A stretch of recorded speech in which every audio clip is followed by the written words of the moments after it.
ముఖ్య ఆచరణలు సమర్పయాలి. స్వామికి ఆపాదనస్తులు అంటే అభిషేకం చేస్తున్నట్టుగా భావం చేసుకుంటూ నీరు చల్లడాగా ఆ ప్రభుత్వం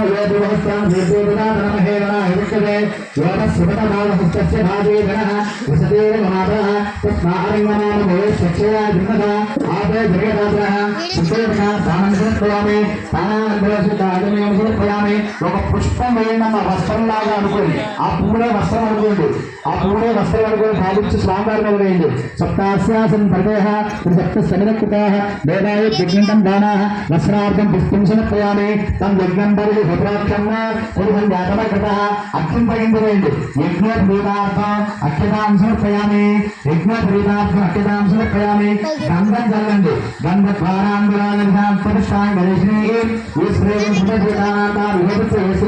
అలంకరార్థ దివ్యశ్రీ చందనం సమర్పయామి.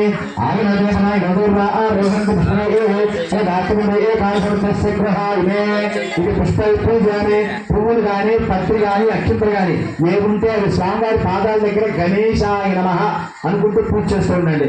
ఓం వినాయకాయ నమః పూజ చేయమ్మా.